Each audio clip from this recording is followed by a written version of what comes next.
Olá, bom dia, irmãos, graça e paz a todos que nos acompanham aqui na Escola Bíblica Dominical online, aqui da Segunda Igreja Batista de Campo Grande, através do nosso canal aqui no YouTube. É uma alegria, é um prazer estar novamente com os irmãos e dessa vez nós estamos estudando o livro O Cristão Ateu.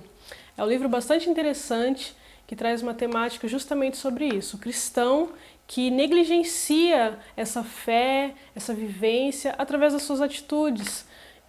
Então, esse estudo tem sido bastante enriquecedor. Nós começamos na semana passada com o irmão Tiago, foi um estudo muito abençoado e ele abordou o capítulo 1. E hoje a gente vai abordar o capítulo 2 desse livro, que é o tema Quando você crê em Deus, mas tem vergonha do seu passado. Essa temática, para mim, foi muito interessante a abordagem que o autor fez sobre isso. Como a gente falou, quando o ateísmo que a gente tem como cristão é justamente negligenciar através das nossas ações, através das nossas atitudes. Nós cremos em Deus, falamos que louvamos a Ele, falamos que o conhecemos, mas negligenciamos essa fé, essa esperança que carregamos dentro do nosso coração através das nossas ações. Nossas ações não condizem com aquilo que nós professamos através da nossa fala. Então, a nossa fé ela tem que estar atrelada às nossas atitudes. Se isso não acontecer, infelizmente, somos cristãos ateus diante desse mundo e diante de Deus também. Então, a gente vai tratar hoje sobre essa questão do passado que nos aprisiona. Quando você tem vergonha do seu passado e isso te impede de ter o quê? Um relacionamento com Deus. No início do livro, o autor começa relatando uma história da sua infância. E que para ele, aquela situação que ele vivenciou era uma situação vergonhosa, era uma situação boba, de criança, brincadeira de criança, que ele junto com uma outra menina, eles viram e a menina matou um sapo de forma muito brutal. E ele se sentiu fazendo parte daquilo. Para ele participou, entre aspas, de um homicídio ali. E ele se sentiu muito culpado por aquilo, e aquilo amedrontou a vida dele por muito tempo. Isso ele era criança. E aquilo, de alguma forma, trazia um peso para a vida dele. E ele começa relatando sobre isso, falando sobre essa vergonha que ele começou sentindo ali na sua infância, mas que de alguma forma trazia um peso para a sua vida. E aquela situação não trazia conforto para ele. Ele sempre relembrava e aquilo de alguma forma fazia mal. E quando ele conta essa história, ele faz uma alusão a isso, sobre as vergonhas que a gente tem lá no passado e que ficam amedrontando a nossa vida durante a nossa caminhada. E quando algo acontece assim conosco, uma vergonha, uma situação constrangedora, que até parece boba, mas que aquilo fica dentro de nós, que cada situação, cada vida vivencia as experiências de uma forma diferente.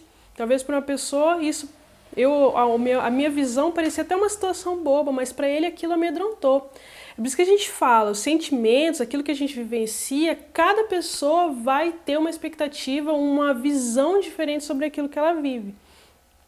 E o autor faz essa relação justamente com quando a gente sente vergonha de algo, essas nossas ações, essas nossas atitudes, elas nos distanciam de ter um verdadeiro relacionamento com Deus. Quando nós sentimos vergonha de algo e aquilo fica na nossa mente, precisamos sempre tomar o quê? Cuidado para que isso não tome o nosso coração e nos impeçam de ter um relacionamento verdadeiro, genuíno com o Senhor. Quando as pessoas elas estão aprisionadas, trancafiadas nessa vergonha que há do seu passado, elas tratam o passado e a vida delas de forma muito igual. É como se a vida e o passado competissem o tempo todo, elas não conseguem fazer essa separação, que algo que passou, elas podem vivenciar algo novo e aquilo poder ser apagado, digamos assim, da sua vida, para que aquilo não faça parte mais dela, aquilo não pese sobre os ombros dela, algo que elas vivenciaram. E o autor fala assim, ele cita algumas questões, né, que muita gente morre aos poucos dentro de um túmulo secreto de vergonha. E quando ele fala sobre isso, um túmulo secreto, a gente coloca aqui várias situações. Às vezes a gente pensa assim, o que é de tão vergonhoso na vida das pessoas? Talvez você já passou por isso ou tem passado por isso, e a gente vai abordar um pouquinho sobre isso. Primeiro ponto que o autor coloca, ele fala sobre a condição financeira. Às vezes por uma situação você se endividou e se sente culpado por aquilo, por não ter uma boa relação financeira consigo mesmo dentro da sua casa, não conseguiu fazer as finanças de forma correta e isso terminou se endividando, ou a sua empresa entrou em falência por alguma situação que você perdeu o controle e aquilo te envergonha. Então, situações financeiras levam a gente a perder o controle das nossas emoções, daquilo que nós sentimos, e nos aprisiona dentro dessa vergonha que a gente carrega do passado. O autor também coloca sobre o pecado sexual do passado. Muitos jovens a gente vê que se aprisionam dentro de algo que cometeu, que vivenciou e que aceitou a Cristo, tem o perdão de Cristo, mas aquilo continua pesando sobre ele como se a graça de Deus não fosse suficiente. Outra situação são os vícios secretos. Eu acredito que essa questão dos vícios são mais aprofundados até, acredito que nos dias de hoje, com a chegada da internet de forma tão profunda, tão relevante nos nossos dias, né, que a gente tem acesso a tantas coisas, a gente acha que as pessoas não estão vendo, e a gente tem esses vícios secretos dentro da sua casa, a bebida alcoólica, né, desregrada, né, e que isso toma conta da sua vida, e tantas outras coisas que podem te viciar e você carrega isso com um peso. Eu preciso me libertar, mas não consegue, e aprisiona a sua vida por conta de que você vive isso. Outra questão que ele trata com muita delicadeza no livro é a falsa culpa de um abuso sexual sofrido. Às vezes muitas pessoas sentem vergonha de algo que elas foram abusadas na infância, adolescente ou até mesmo na vida adulta, e elas se sentem culpadas por aquele ato. Elas foram vítimas, mas se sentem culpadas, se sentem sujas por aquilo que elas vivenciaram. Então, essas coisas são só alguns pontos que o autor traz para nós, mas algo que a gente precisa pensar e relevar na nossa vida é isso. Essas questões e tantas outras estão aprisionando, estão me impedindo de crer em Deus verdadeiramente, e essa crença me levar a um relacionamento puro, santo diante de Deus, totalmente livre daquilo que o mundo nos impõe. Então a gente precisa o quê? Estar libertos desse passado. Nada que você vivenciou lá atrás pode te aprisionar na vida de hoje. Se você conhece Cristo, crê no Senhor Jesus, isso não pode te aprisionar. Isso faz parte de um passado. Então o autor nos coloca alguns pontos de identificação de pessoas que vivem dessa forma. Então, vê aí se você está vivendo isso e não está percebendo.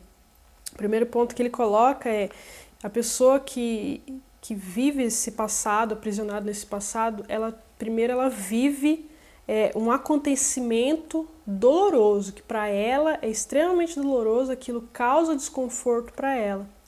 O segundo ponto é que ela crê na mentira de que ela é essa dor e esse fracasso. Ela crê nisso. Ela crê que ela é aquela pessoa que fez determinada situação, determinado fato. Ela crê que ela é aquilo. Ela é aquele fracasso, ela é aquela mentira. Ela é aquela dor. E isso não pode acontecer. Mas ele identifica como uma pessoa que vive aprisionada no seu passado, é uma pessoa que ela crê nessa mentira, daquilo que ela viveu. Outro ponto que ele coloca, que são os sentimentos da vergonha a aprisionam. Então, primeiro, ela vive aquele momento, depois ela crê na mentira que ela é aquilo, e depois esse sentimento aprisiona essa pessoa. Então, se você está vivenciando essa situação, vivenciando isso, já aconteceu algo lá atrás e isso continua aqui dentro de você, te aprisionando, te sufocando, você precisa de uma verdadeira libertação. E essa libertação é concedida somente pela graça de Deus. Você tem que crer que Deus, ele tem o poder para nos libertar de todo o passado culposo que a gente carrega. Quando a dor do passado se transforma na sua identidade, o ciclo da vergonha fez mais uma vítima. Mas nós precisamos crer que Deus é poderoso para nos libertar, nos livrar deste mal que tem aprisionado a nossa vida. E como eu já adiantei um pouco aqui, é justamente sobre isso, que há uma saída. Então, se você se identificou nesses pontos que o autor colocou para nós, a primeira coisa que você precisa crer no seu coração é que existe uma saída. Às vezes você está vivenciando uma situação, não enxerga caminho para sair disso, mas você tem que acreditar que existe uma saída para esse mal que você tem sofrido, por essa dor que você sente do passado que está te aprisionando. E como eu disse, é somente pela graça de Jesus. Se você crê em Cristo, como a gente diz, o cristão ateu, se você é cristão, você crê no Senhor Jesus, você tem que entender que a graça dele é sobre tudo. Tudo que você já vivenciou. A graça de Jesus está sobre você. Não pense que o fato de fazer mais ou fazer menos vai fazer de você uma pessoa curada, sarada. Entenda que é somente pela graça, não há nada que você possa fazer ou deixar de fazer para que essa graça esteja sobre você. Você só precisa crer. Crer que Jesus pode e Ele é a saída para essa dor que você sente, para essa vergonha que você tem daquilo que você vivenciou. Mas essa graça, ela fica impossibilitada de ser vivenciada quando a gente coloca essa vergonha do passado à frente das coisas de Deus, à frente dessa graça. Então você precisa crer em Deus, mas você precisa colocar ela sobre tudo isso, para que você veja a possibilidade de se libertar de tudo isso que você vive. Ele coloca assim: os cristãos ateus vivem como se Deus não existisse, porque em seu ciclo de vergonha, Ele parece não existir. Então isso é muito profundo. A gente precisa se desvencilhar, se abandonar essa ideia de que isso vai te culpar para a vida toda. Você precisa se libertar disso para vivenciar um cristianismo de verdade, Cristo em você. E aí o autor coloca a história aqui de Pedro. Acho que todos nós, se você não conhece, você pode ler a história lá em Mateus 26, 35, tem também Lucas 22, 33. Você pode ler essa história quando Jesus previu a traição de Pedro. E Pedro era um cara assim, absurdamente apaixonado por Cristo, por aquilo que ele vivenciava. Tanto que quando Jesus previu aquilo, ele falou assim: não, jamais eu faria isso, eu sou capaz de morrer pelo Senhor, eu jamais vou fazer algo assim. E Jesus proferiu aquilo, que ele faria aquela situação que Pedro cometeu, e nós sabemos já do acontecimento, né? Que Pedro negou Jesus, né, por 3 vezes antes do galo cantar. E quando ele ouviu o galo cantar, talvez aquilo chocou a vida dele e botou talvez ele numa amargura tão profunda de como eu fui capaz de fazer algo assim. Como que eu fui capaz de negar ao meu Deus, negar ao meu Cristo, aquele que eu servia, aquele com quem eu andava junto e que eu seria capaz de morrer por ele? Eu neguei esse Cristo. Talvez aquilo que ele viveu pudesse botar ele para baixo e tornar ele uma pessoa extremamente fracassada. Mas a história nos relata, se a gente for acompanhar o resto da história de Pedro, que aquilo não aconteceu. Pedro, ele se voltou para Cristo, se voltou para Jesus de forma muito redentora para Cristo, para que aquilo não pudesse fazer parte da vida dele. E quando a gente vê lá em Atos, a gente vê que Pedro foi um dos maiores pregadores da palavra, foi um dos maiores, o pioneiro, né, do evangelho, de levar aquela vida de Cristo a outras pessoas, a salvação de Jesus a outras pessoas. Então a gente vê que aquilo que Pedro vivenciou, que poderia de alguma forma, fracassar a vida dele, na realidade, ele não aceitou aquilo. Ele se voltou para Cristo como aquele coração apaixonado novamente e vivenciou todas as promessas que Cristo deixou para eles, como os discípulos, como todos os discípulos. Então, Pedro foi essa pessoa. Então, assim como Pedro, nós precisamos nos convencer da verdade. Por mais que algo aconteceu, por mais que um passado amedrontou a vida dele, ele não era aquilo, ele não era aquele pecado. Nós não somos o nosso pecado. Nós, pela graça de Cristo, podemos ser novas criaturas. Assim como fala lá em 2 Coríntios, eu até deixei aberto aqui, que diz assim que se alguém está em Cristo, nova criatura é. As coisas velhas já passaram, eis que tudo se fez novo. Esse texto está lá em 2 Coríntios 5,17. Se você puder ler, eu acredito que, para mim, esse foi o texto base desse estudo, dessa lição.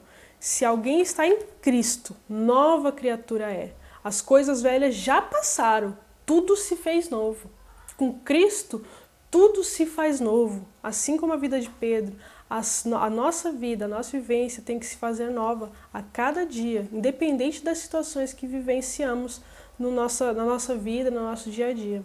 E daí você me pergunta, mas como que eu vou começar isso? Eu sei que a graça está sobre mim, eu sei que a graça de Cristo, ela é salvadora, ela é redentora sobre a minha vida, mas como que eu vou começar esse processo de me desapegar desse passado que me causa dor, que é doloroso? Então, o primeiro passo, eu volto agora para o nosso estudo, para aquilo que o autor nos revela aqui no livro O Cristão Ateu. Ele fala que o primeiro passo é aceitar que aquilo que você viveu não pode ser mudado. Mas como assim não pode ser mudado? Você não está falando para me desapegar? Eu estou falando para você, né, o autor que nos ensina, nos instrui aqui na nossa lição a desapegar. Mas aquilo não pode ser mudado. Aconteceu, já foi. Então você tem que reconhecer aquilo que você vivenciou. Entender que aquilo aconteceu de verdade e aquilo não vai mudar. Não adianta você querer viver aprisionado achando que aquilo vai mudar a sua vida. Vai mudar de alguma forma e Não vai mudar. Já aconteceu, vivenciou. Então esse é o primeiro passo, é o reconhecimento daquilo que você viveu. E aí ele nos traz a história de Davi. E ele fala, né, aquela história que conta que Davi roubou, né, a esposa do seu amigo, engravidou ela, enviou o amigo para a guerra e garantiu que esse amigo fosse morto lá para que ele pudesse ficar com a mulher dele. Isso foi um pecado terrível que Davi cometeu. Mas tempos depois, Natã confronta Davi sobre esse pecado que ele viveu. E talvez Davi pudesse se diminuir por aquilo ou ficar amedrontado por aquilo. Mas Davi não fez isso. Ele reconheceu, ele fez o reconhecimento que aquilo aconteceu e não podia mudar. Não tinha como mudar mais aquilo que ele viveu. Mas o que ele podia reconhecer diante de Deus? E aí ele nos traz Salmos 51, que diz assim... Salmo 51, versículo 1, 2, 10 e 12, eu vou ler. Tem misericórdia de mim, ó Deus, segundo a tua benignidade. Apaga as minhas transgressões, segundo a multidão das tuas misericórdias. Lava-me completamente da minha iniquidade e purifica-me do meu pecado. Aí lá no 10 ele fala, cria em mim, ó Deus, um coração puro e renova em mim um espírito reto.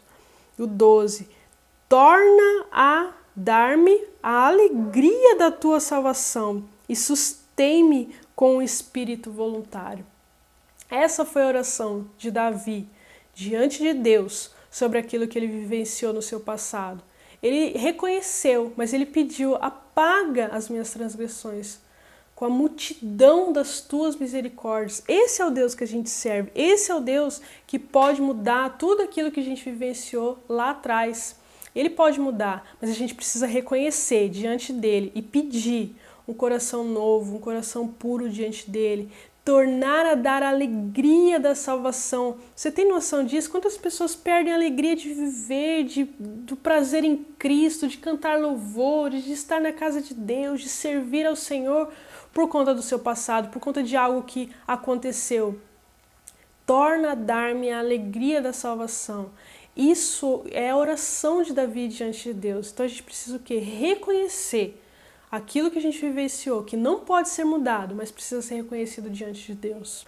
Então, irmãos, a gente não precisa fingir inocência diante de Deus. Ele sabe, mas ele precisa que nós tenhamos esse reconhecimento, porque pela graça de Deus nós podemos nos voltar para Ele, voltar para a vida que Cristo tem, não para a prisão daquilo que aconteceu e vivenciamos no nosso passado. Nós precisamos crer no futuro com esperança, que é a esperança de Cristo Jesus. E por último, irmãos, a gente vai falar sobre o futuro. A gente falou do passado, que nos envergonha, que nos traz dor, que nos causa desconforto, que existe uma saída. Mas e o futuro? O que Deus tem para nós depois de tudo isso? Para muitos é difícil se desapegar, é difícil acreditar no futuro melhor diante daquilo que você viveu. Parece que você sempre vai viver sufocado e aprisionado diante daquilo. Mas como a gente viu que Deus, Ele pode mudar o nosso futuro. Não é pela graça, não é pela soberania de Deus, pela redenção de Cristo Jesus, pelas multidões de misericórdias de Deus, Ele pode mudar o nosso futuro. Como a gente disse, não somos o nosso pecado, não somos o nosso passado, mas nós temos que acreditar isso o quê? Para frente, olhando para o futuro, para aquilo que Deus tem para nós, que isso, quando nós entendemos isso, nós teremos o quê? Relacionamento com Deus. E quando nós temos esse relacionamento com Deus, nós entendemos os propósitos de Deus para a nossa vida. Lá em Romanos 8:28 fala que todas as coisas cooperam para o bem daqueles que amam a Deus. Então nós precisamos acreditar isso dentro do nosso coração. Que todas as coisas que nós vivenciamos, não que isso de fato seja um propósito, mas que isso coopera para o bem, para o seu bem. Mas você precisa crer que Deus ele tem um futuro para a sua vida, um futuro melhor daquilo que você vivenciou. Então vivencie coisas novas diante de Deus. O autor, ele coloca por último uma história que eu achei bastante interessante, que às vezes a gente não considera, a gente falou de algumas situações, de alguns pecados, e que é difícil lidar, mas são tantos, são inúmeros, a gente poderia citar vários aqui, a gente citou alguns que o autor nos trouxe, e no final ele relata uma história de uma mãe que sofria de bulimia. Ela comia compulsivamente, ia no banheiro, vomitava, e aquilo consumia ela de forma absurda, e ela sofria disso já há muito tempo. E ela teve uma filha, e a filha já estava grande, e começou a ver ela fazer aquilo, e começou replicar aquilo que ela estava vivenciando. Ou seja, aquilo que ela vivenciava, e que ela entendia que era uma dor, que ela estava aprisionada a isso, virou um vício dentro da vida dela, e ela estava aprisionada àquilo que ela estava vivendo, já estava passando para sua filha. E ela não queria aquilo. Foi quando ela chegou diante da igreja, chegou diante de Deus e falou: me ajuda, eu preciso sair disso, porque eu não posso deixar com que a minha geração seja aprisionada também por algo que eu comecei. Então ela se voltou diante de Deus, conversou com a sua igreja, falou abertamente para a igreja, para os seus irmãos, pessoas que a amavam diante de Cristo, foram irmãos em Cristo. Ela vivenciou aquilo, mas ela não aceitava que ela queria viver aquilo. Ela queria o quê? O futuro melhor diante de Deus, o futuro melhor para os seus filhos, para aquilo que ela estava vivendo. Então, essa história assim, me chamou muita atenção, porque é algo que a gente acha que é irrelevante, né? Tantas pessoas vivem isso, e tantos outros pecados, e tantas outras situações que estão aprisionando e não permitem que as pessoas vivam de forma intensa e verdadeira com Deus. Então, se você convive com uma grande vergonha, algo que você vivenciou, não deixe que isso te aprisione, não deixe que isso afete o seu relacionamento com Deus. Uma vez curado, o autor fala que o osso quebrado costuma ficar mais forte na extremidade da fratura. Então lembre-se disso. Todas as vezes que algo te incomodar, quando isso for corrigido, quando isso for curado, isso vai voltar mais forte, isso vai fazer com que seja um propósito de vida para que você abençoe outras vidas, para que você viva de forma intensa diante de Deus, torne a alegria da salvação em Cristo. Então, irmãos, Deus, Ele usa a vergonha do nosso passado para um futuro de prosperidade, e não estou falando de prosperidade financeira aqui, é de prosperidade de vida com Deus, de vida em Deus, de alegria, de salvação no seu coração. Então, se você já vivenciou isso, volte-se para Deus, coloque esse passado diante de Deus para que você torne a ter uma vida verdadeira com Cristo. E não seja um ateu, um cristão ateu, não é mesmo? Viva isso. Não permita que algo que você vivenciou lá atrás seja quem você é hoje. Deus pode mudar a sua vida, a sua história, diante de tudo aquilo que você já viveu. Então é isso, irmãos, que Deus abençoe grandemente a sua vida, viva intensamente para o Senhor. Que Deus abençoe sua família, o seu domingo, e eu deixo desde já o meu feliz dia dos professores a todos os professores de Escola Bíblica Dominical que passam pelas nossas vidas e nos abençoam tanto com os ensinos. Que Deus abençoe vocês, aos professores também que lecionam em suas vidas particulares, como profissão. Que Deus te abençoe grandemente a vida de cada um. Um grande abraço, fiquem com Deus.